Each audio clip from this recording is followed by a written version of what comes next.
Yo, yo, yo, can you believe this? The Iberian Peninsula went dark. That's right, Spain and Portugal plunged into darkness on April 28, 2025. The power went out. It was like someone hit the off switch for an entire peninsula. Crazy, right? So what happened? Well, the experts are still scratching their heads. Something messed up the Spanish electricity grid.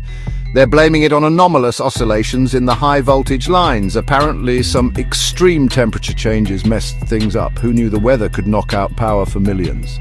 Portugal says these oscillations caused a domino effect, messing up the entire European network. But Spain hasn't confirmed this yet. They're probably too busy trying to turn the lights back on. One thing's for sure, it wasn't a cyber attack. At least that's what they're saying. For now, we'll have to take their word for it. The Iberian Blackout, as they're calling it, is a big deal. It's a reminder that we rely on electricity for, well, everything. And when it's gone, things get real interesting. When the lights went out, chaos ensued. Imagine you're in Spain enjoying a nice paella and bam, darkness. This wasn't just a minor inconvenience, this was a major disruption. Airports were in disarray, flights were delayed or cancelled. People were stranded, public transport ground to a halt, trains stopped, leaving commuters in the dark, traffic lights went out, causing traffic jams. It was a mess, but it gets worse. Shops and restaurants couldn't process payments. Their systems rely on electricity, duh. People couldn't even buy gas because the pumps were down. Imagine the panic.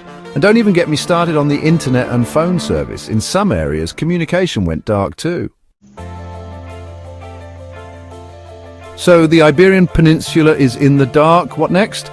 Well, they had to get the power back on, obviously. Easier said than done, right? The Spanish grid operator, Red Electrica, went into overdrive. They worked tirelessly to restore power, step by step.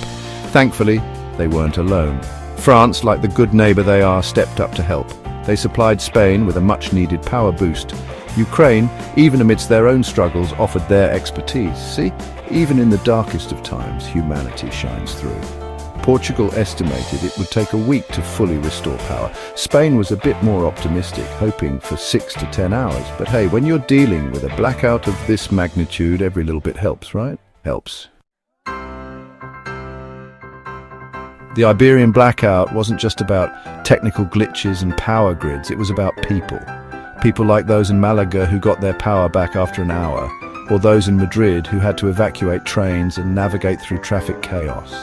In Lisbon, people couldn't even get their hair cut, can you imagine? And in La Val d'Oijo, a local festival hung in the balance. Talk about suspense. But amidst the chaos, there was a sense of community. People helped each other out, sharing what little they had. One teacher in Lisbon even continued his class in the dark. Now that's dedication. The Iberian Blackout was a stark reminder of our dependence on electricity. It was a wake-up call, urging us to rethink our reliance on the grid and perhaps invest in some backup generators. Just saying.